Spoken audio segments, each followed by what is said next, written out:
What's she doing here? Women don't know a thing about fighter jets. The words, sharp and careless, sliced through the festival air, intended for a nearby friend, but loud enough to land like a stone in the quiet space Alara Vance had carved for herself. She stood at the back of the roaring crowd, just another nameless civilian swallowed by the spectacle. They saw a woman in a plain gray hoodie, its fabric softened by 1,000 washings. They saw faded jeans and a pair of sneakers whose scuffed toes told a story of long walks on quiet roads, not of tarmacs and hangars. Her dark hair was pulled back in a loose, functional ponytail, strands of it escaping to whip across her face in the coastal breeze.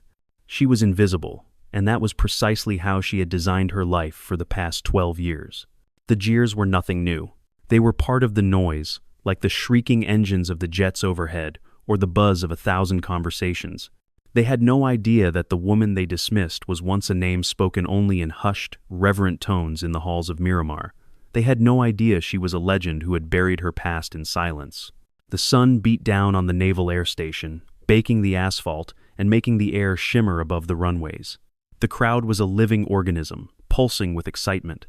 Children, faces sticky with cotton candy, pointed skyward with miniature foam planes, their shrieks of delight mimicking the jets that tore through the blue expanse.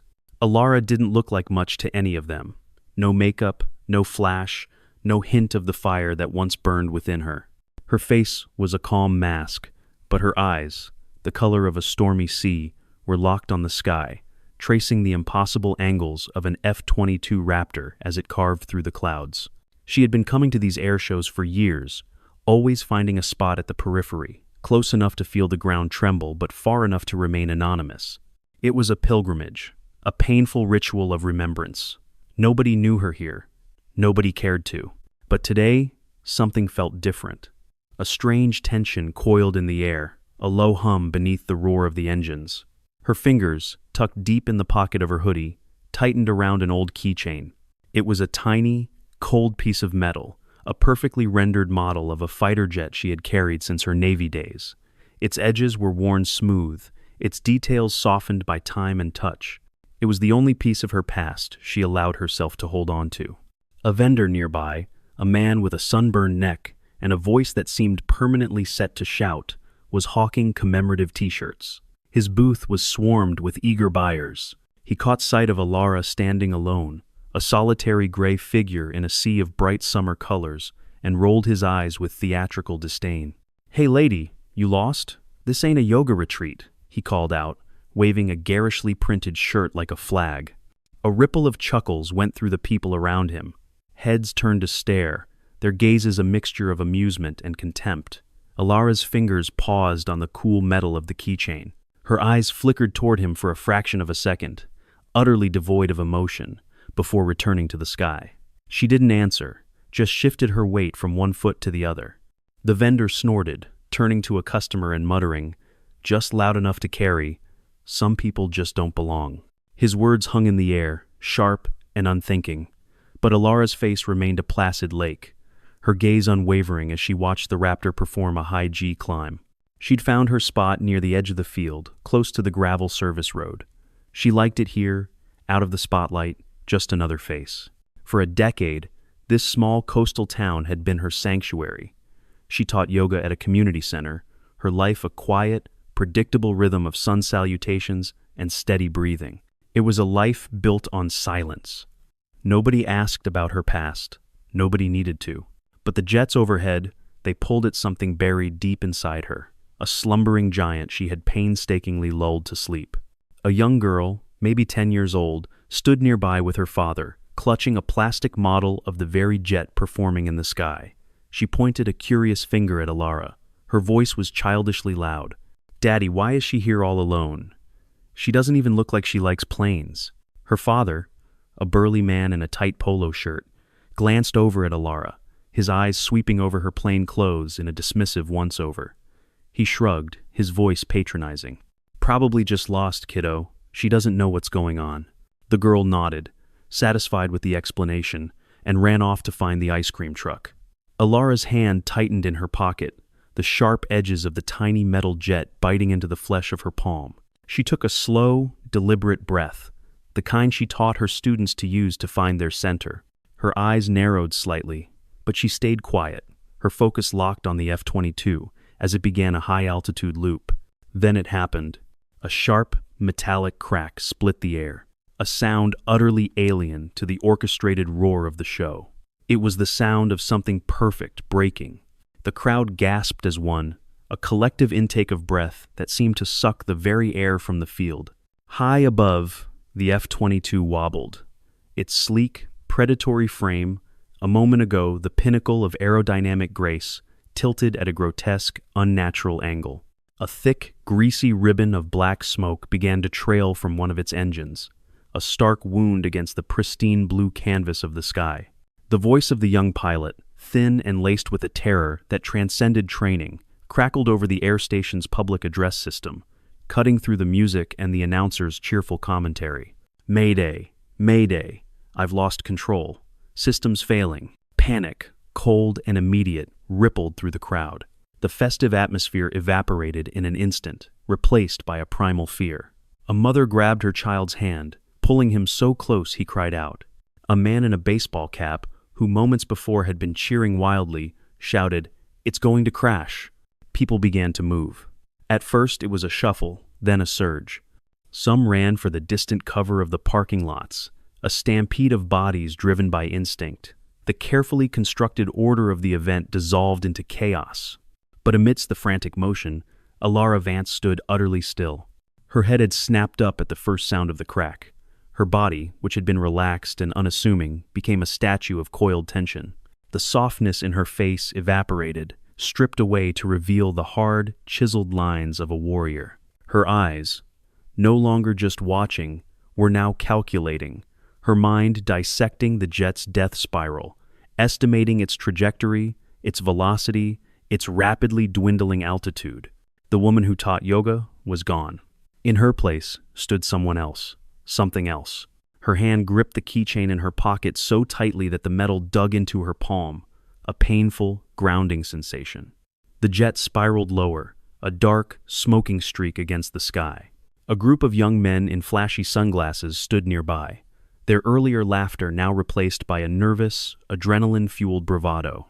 One of them, tall with a cocky grin that hadn't quite faded, pointed a shaking finger at Alara's unmoving form. "Yo, what's she staring at?" he asked, his voice cracking. "Think she's gonna fix that jet with her yoga moves?" His buddies snickered, a harsh, grating sound that was more fear than humor. Another one, shorter, with a glinting gold chain, leaned in. "Bet she doesn't even know what an F-22 island look at her. Probably just frozen." The words were barbs, but they couldn't penetrate the shield of pure focus that now enveloped Alara. Her jaw was tight, her lips a thin, determined line. She took one more slow, deep breath, her fingers brushing the keychain one last time, and then she moved. She stepped forward, closer to the temporary barrier that separated the crowd from the official areas. A volunteer in a bright yellow vest, her face pale with fear but clinging to a clipboard like a life raft, approached Alara. Her tone was syrupy, but her eyes were sharp with authority. "Excuse me, ma'am. This area is for VIPs and staff only. You're not on the list, are you?" She tilted her head, her gaze scanning Alara's plain clothes with obvious disdain. The people nearby turned, a small, captive audience waiting for the plain woman to be put in her place and sent scurrying back into the chaos. Alara looked at the volunteer.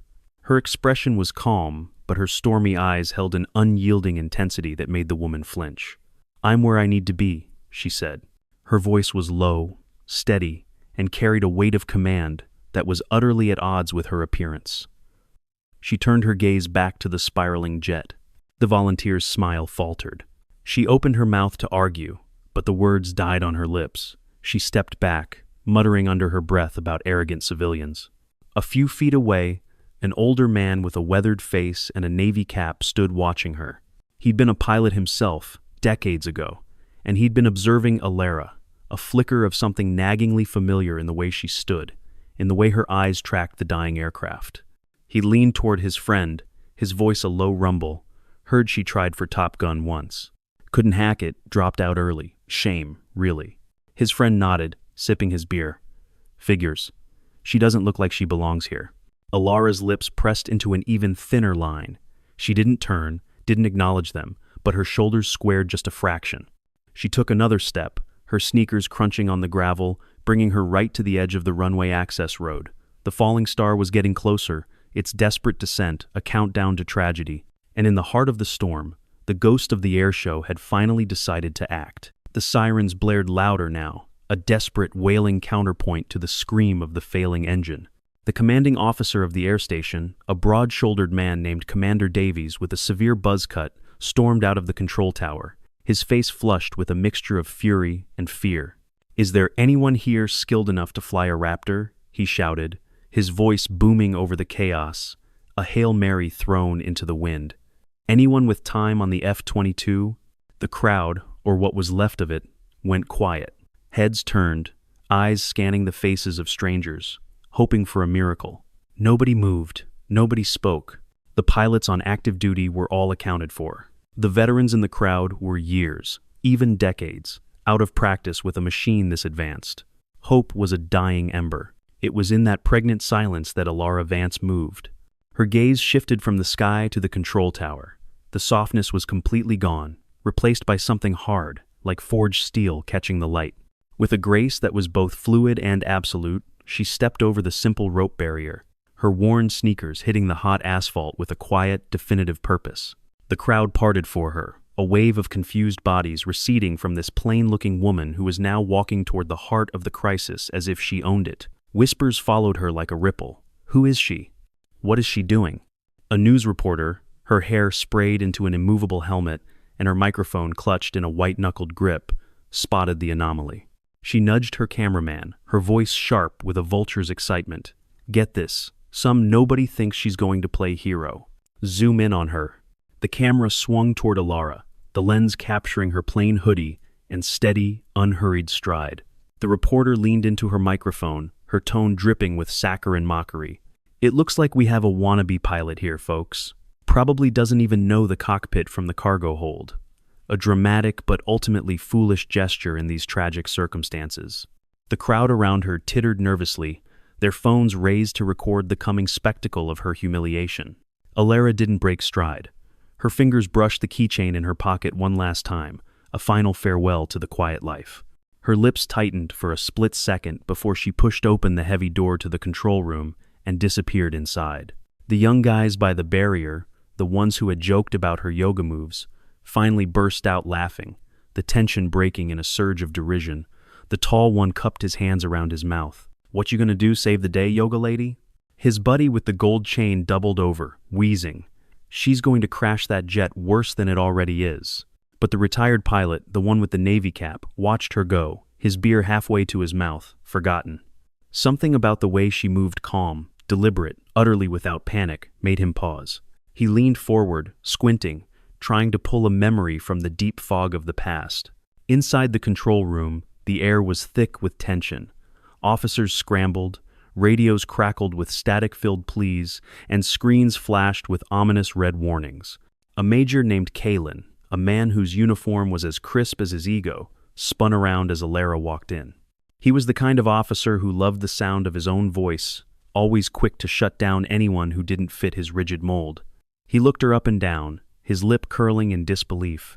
"Don't tell me she's volunteering," he sneered to a subordinate.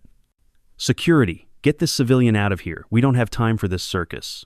A younger officer, wiry and ambitious, chimed in, eager to impress his superior. "She's been out of the game for years, sir. 12 years away from the stick. She can't fly a paper plane, let alone a Raptor." Murmurs of agreement spread through the room. "Don't add to the chaos," someone said. "Let the real experts handle it." Alara ignored them all. Her focus was a laser beam fixed on Commander Davies, who stood by the main console, his face a mask of grim resignation. She walked straight to his desk, her hand reaching into the inner pocket of her hoodie. She pulled out a small, worn leather case and flipped it open on the console. The object inside gleamed under the harsh fluorescent lights. It was a Top Gun instructor's badge, its edges scuffed from use, but the name engraved on it was clear: Alara Vance. And beneath it, a single, stark call sign: Nix. The room went dead silent. The crackle of the radio seemed to fade into the background. Major Kalen's mouth hung open, The younger officer took an involuntary step back, his smirk gone. Commander Davies, a grizzled veteran who had seen everything, stared at the badge, then at the woman before him. Recognition dawned in his eyes, followed by sheer, unadulterated shock. His voice dropped to a low, awestruck whisper. "My God, you're Vance. You're Nix." He wasn't asking. He was stating a fact he could barely comprehend. The one who downed 7 targets in the training simulation. The Ghost. Alara met his eyes, her face unreadable. "There's no time for stories, Commander," she said, her voice cutting through the silence like a diamond. "That pilot has less than 3 minutes. Open the hangar. I need the backup Raptor. Now." Slowly, reluctantly, the men in the room moved aside. The legend they thought was a myth, a cautionary tale whispered to new recruits, was standing right in front of them, clad in a gray hoodie and faded jeans, and she had just given them an order. The hangar was a cavern of steel and noise. The order had come down from Davies, relayed with a stunned urgency that left no room for argument.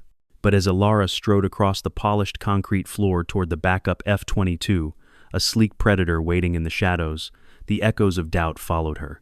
Her identity as Nix had silenced the command staff, but it hadn't erased 12 years of absence. To the ground crew, the technicians and engineers who lived and breathed these machines, she was an unknown variable, a ghost from a bygone era trying to tame a futuristic beast.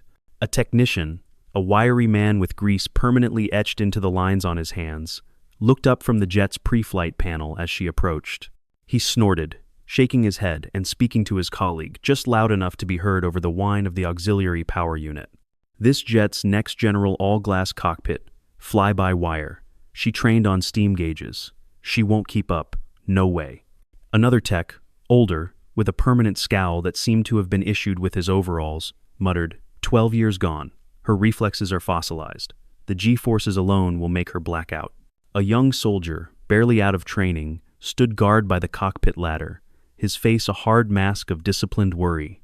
He looked at Alara, then at the smoking plume in the sky, and his words were low and heavy.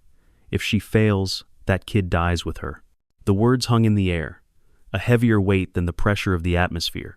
Outside, the remaining crowd pressed against the barriers, their eyes like knives, a jury of thousands watching through the vast open hangar doors. The news camera was still on her, broadcasting her every move to a world that was holding its breath. Alara heard it all. She saw the skeptical glances, felt the palpable wave of disbelief. But she didn't let it touch her. Her focus was absolute. She was no longer Alara Vance, the yoga instructor. She was Nix, and she was in her element. She climbed into the cockpit, her movements smooth, practiced, economical. There was no hesitation. She strapped herself into the ejection seat, her hands moving with an old, familiar grace over the buckles and straps. A base employee, an older woman with a lanyard swinging from her neck, stood at the edge of the hangar, her arms crossed. She had been at this base for decades, had seen pilots come and go. She leaned toward a coworker, her voice sharp with disapproval. "That's her? The one they're letting fly? She looks like she'd faint at a paper cut." The coworker, a young man with a fresh buzz cut, laughed nervously, his eyes darting toward Alara as she adjusted her helmet. "Yeah," he whispered back. "This is a mistake. She's going to choke under pressure." Alara's fingers paused for a nanosecond on the helmet strap. Her eyes, hidden now behind the dark visor, flicked toward them for a split second. She said nothing. She just pulled the strap tighter, her jaw set, and began the engine startup sequence. The cockpit came alive around her, a symphony of light and sound that she hadn't experienced in over a decade, but her hands moved as if it were yesterday. Switches were flipped, buttons pressed, the heads-up display, HUD, flaring to life with a pale green glow. The radio crackled. It was the young pilot's voice, breaking through the static, high and panicked. "I can't hold it. It's going down. Oh God, it's going down." Alara flipped a switch on her console, opening a direct, encrypted channel to his jet. Her voice came through his headset, not as a whisper from a ghost, but as a calm, clear, and unshakable force. "Listen to me. My call sign is Nix. I'm coming to get you. Follow my every move. I will get you home." There was a hitch in the young pilot's breathing, a sound of disbelief, and a tiny, desperate spark of hope. "Ma'am?" he managed, his voice shaky. "Yes, ma'am." Outside, the The doubt was a poison seeping through the crowd. A ground officer, his face flushed, shouted into his headset, "It's too late. She took too long. They'll both explode." Another voice, shrill with panic, cut in from a different channel. "She'll die, just like he did." The words were a stray bullet, referencing a past that no one but Alara understood. Some people in the crowd turned away, hands over their mouths, unable to watch the impending disaster. Alara's jaw tightened. She muttered something low, a whisper meant only for herself and the ghosts in her cockpit. "I lost 12 years. I won't lose another soul." A teenage boy, part of a school group that had been touring the base, stood on the sidelines, his phone raised to record. He nudged his friend, his voice loud and smug. "Check it out. Some lady thinks she's Tom Cruise. This is going to be a disaster." His friend laughed, zooming in on Alara's jet as it began to taxi. "Yeah, she's about to make a fool of herself. Bet it's trending by tonight." Her jet rolled past them, the roar of its engines a deafening wave that drowned out their words. Her hand rested on the throttle, steady, unmoved by the noise inside her head or the noise outside her cockpit. She was no longer a ghost. She was the storm. The F-22 roared to life, the twin engines screaming as Alara taxied to the runway. There was no pre-flight checklist, no leisurely roll. Every second was a lifetime for the pilot above. The crowd held its breath as the jet's sleek frame, a machine of terrible beauty, gleamed under the Sunday. She pushed the throttle to full afterburner. The force pinned her back into her seat, a brutal, familiar embrace. The jet leaped off the tarmac, climbing at an almost vertical angle, a silver dart aimed at the heart of the crisis. Her hands were steady, her eyes locked on the wounded bird spiraling above. The crippled F-22 was a horror show. Fire was spitting from a gash in its wing, and the trail of smoke was no longer a ribbon but a thick, choking plume. It was a machine tearing itself apart. Alara's jet closed the distance with breathtaking speed. Her voice, filtered through the radio, remained an island of calm in the ocean of chaos. "Match my climb. Stay with me, son. Just stay with me." The young pilot's jet wobbled, threatening to enter an unrecoverable flat spin, but he followed her command. His breathing was ragged over the comms, a desperate counterpoint to her measured tone. On the ground, the retired pilot with the Navy cap had pushed his way to the front of the barrier, his eyes wide with a dawning, impossible understanding. "That's her," he said to no one in particular, his voice thick with emotion. "That's Valkyrie. No, Nix. That's Nix." A woman in the crowd, her face pale, clutched her husband's arm. "Who is she?" she whispered. The retired pilot didn't answer. He just stared at the sky, his hands shaking. Up above, the dance began. Alara's hands moved over the controls as if they had never left. Every motion was precise, every adjustment flawless. She wasn't just flying the jet, she was communing with it. She brought her Raptor into a formation that defied every rule in the book, flying wing to wing with the crippled aircraft in what pilots called a deadly shadow maneuver. She was so close their wingtips nearly touched, using the aerodynamics of her own perfectly stable jet to create a pocket of less turbulent air for the other to fly in. "I'm positioning on your left," she said, her voice never rising. "The fire is on your right wing. We need to starve it of oxygen. I'm going to push you into a controlled slip. It will feel violent. Do not fight it. Do you understand?" "Yes, ma'am," the pilot choked out. She nudged her controls. Her jet, a billion-dollar piece of technology, became a tool of impossible delicacy. She used her wing's pressure wave to gently, forcefully push the other jet, guiding it, coaxing it, forcing it back into something resembling a stable orbit. In the control room, Major Kalen stood frozen, his arms crossed, watching the screens. The younger officer next to him wiped sweat from his brow, muttering, She's actually doing it." Warning alarms screamed in Alara's cockpit. Red lights flashed. Her own jet was being strained to its limits by the unorthodox maneuvers. The young pilot's voice came through again, weaker now. "I can't. It's burning bad. The heat is. I can feel it." Alara's voice didn't waver. "You can. You will. Pull left. Now." He did. His jet lurched violently, but held the course. She mirrored him instantly. Their two aircraft locked in a deadly ballet no one had ever thought possible. The ground officer who had shouted that she was too late now stood rooted to the spot, his headset dangling uselessly in his hand. "She's insane," he whispered, but there was no venom in it now, only awe. A medic, standing ready with her team near the runway, watched the jets with a clenched jaw.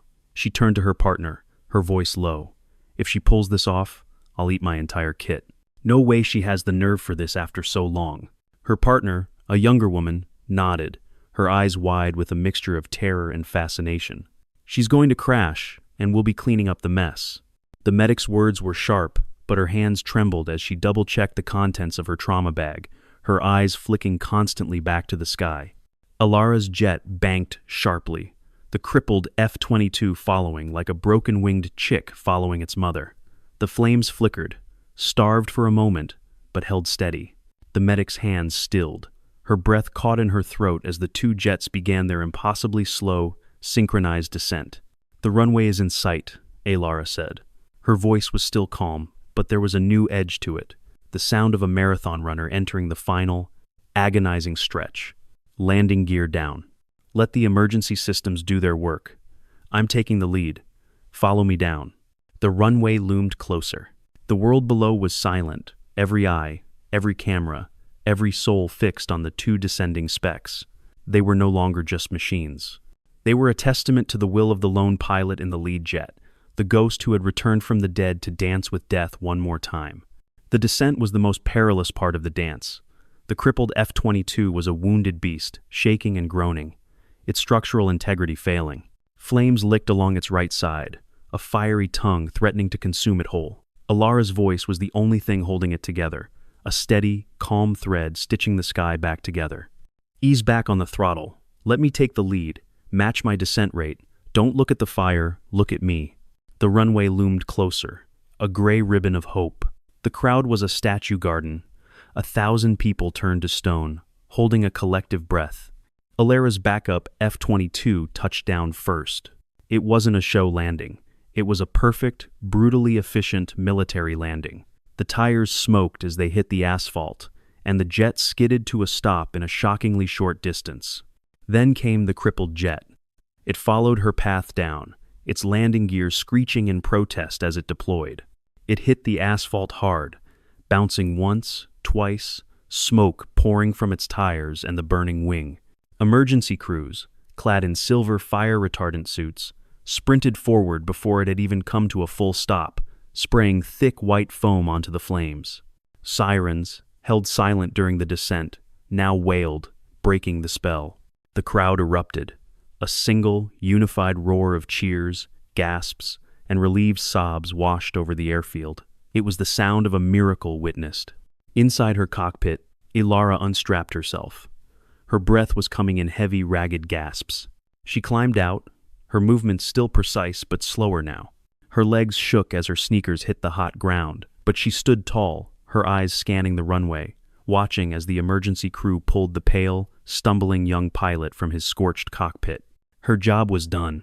A base photographer, his camera slung around his neck, had been snapping frantic shots of the chaos. He lowered his lens, shaking his head as he spoke to a colleague. "She got lucky. No way she's the real deal.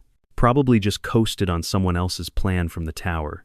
His colleague, a younger man, nodded, scrolling through his photos with a cynical eye. "Yeah, bet she's milking this for fame. Watch her post about it on social media later." The photographer raised his camera again to get a shot of the hero, but his hands hesitated. He saw Alara walk past, her face pale but composed, her eyes fixed not on the cheering crowd or the cameras, but on the distant horizon. The crowd began to part for her as she walked away from the jet, their cheers faltering into a confused hush. This wasn't how heroes were supposed to act. They were supposed to wave, to smile, to embrace the adoration. She did none of those things. The young pilot, his flight suit singed, stumbled toward her, his eyes wide with a reverence that bordered on worship. He tried to speak, to thank her, but his voice cracked, and no words came out.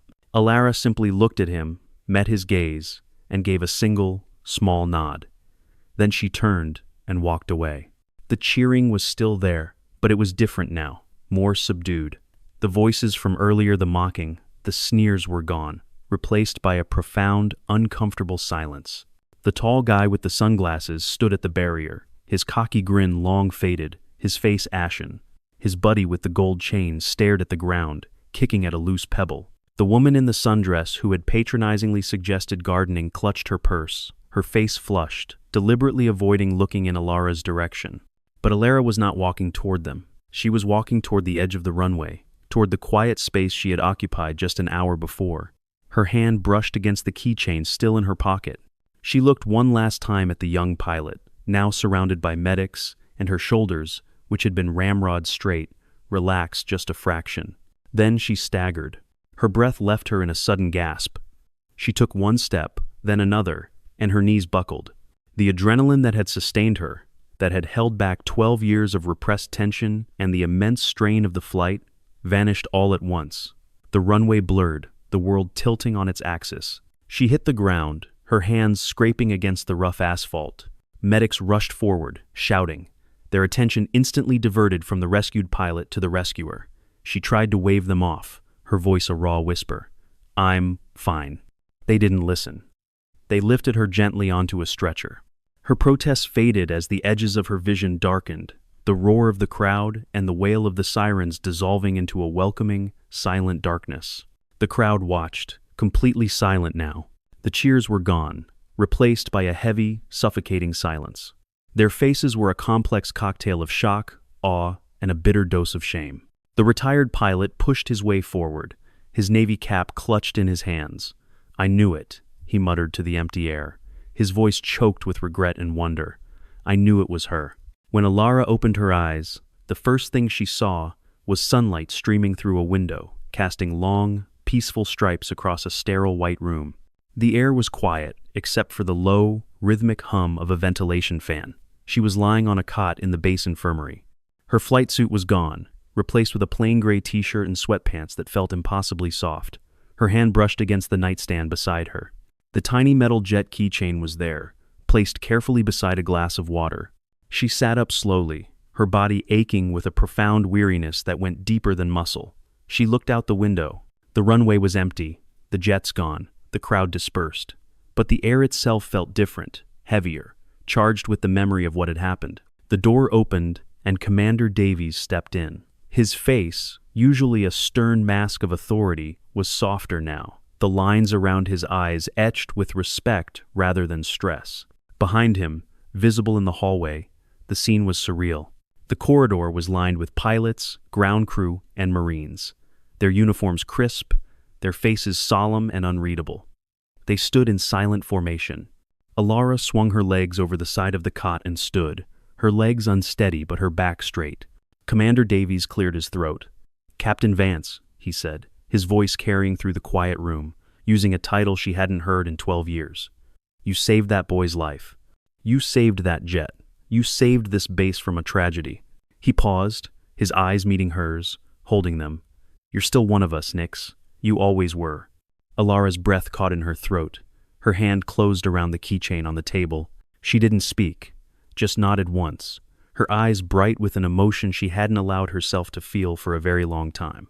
At the front of the formation in the hall, a young Marine, barely out of training, stood shaking slightly. He had been one of the loudest doubters on the ground crew channel, his voice having carried over the radio about her fossilized reflexes. Now, he stepped forward, his face burning with shame. He stopped at the doorway, his voice low but clear enough to cut through the silence. "Ma'am, I was wrong," he said, his eyes meeting hers for a brief, agonizing moment before dropping to the floor. "I'm sorry." Alara looked at him, her expression soft but unyielding. She gave another small nod of acknowledgement, her hands slipping into the pockets of her sweatpants. She turned her attention back to the commander. The Marine stepped back into line, his face still red, but his salute, when it came, was rock steady. Commander Davies stepped aside, clearing the doorway. He gave a sharp, almost imperceptible nod. Outside, the formation snapped to attention. 500 men and women pilots, technicians, Marines, and ground crew stood in perfect, silent rows. In absolute, breathtaking unison, they saluted.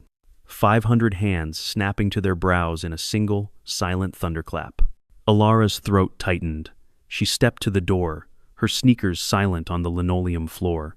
She looked at them, these strangers who had mocked her, doubted her, dismissed her. Now they stood for her. The young soldier who had warned she'd fail was there, his face red, his eyes fixed on a point just above her head. The technician who had scoffed about her reflexes stood rigid, his salute as steady as any pilot's. She didn't smile, she didn't wave, she just stood there, her presence enough, accepting their silent apology, their profound respect. Major Kalin, the one who had tried to have her thrown out, was nowhere to be seen. Word would spread later that he had been relieved of duty, his career stalled indefinitely for his reckless, ego-driven judgment. The younger officer who had sneered about paper planes would face a formal review, his promotion delayed. The woman in the sundress, a local influencer, would find her latest sponsorship deal canceled after a video of her mocking Alara went viral, her own followers turning on her in disgust. The tall guy with the sunglasses slipped away, but his friends wouldn't let him forget, their group chat buzzing with jabs about his big mouth. The retired pilot, though, stood at the edge of the formation, his cap back on his head, his eyes proud. He had been wrong, and he would own it. He held his own salute, the longest and steadiest of them all. Alara walked out of the infirmary, the salute still holding. She didn't look back. Her steps were slow, deliberate. She slipped the keychain back into her pocket. The coastal breeze hit her face, carrying the faint, distant roar of another jet taking off. She paused at the edge of the base, her eyes lifting to the sky. For 12 years, she had hidden, carrying the weight of her past like a shroud. She had been judged, dismissed, and torn down by careless words and ignorant glances. But today, she had flown again, and the world had seen her. Nobody needed to say it. The truth was there, in the heavy silence of the crowd, in the unwavering weight of that salute. Alara Vance kept walking, her sneakers steady on the asphalt, heading back to her quiet life. She wasn't invisible anymore. She never had been. The sky knew her name. And now, so did they.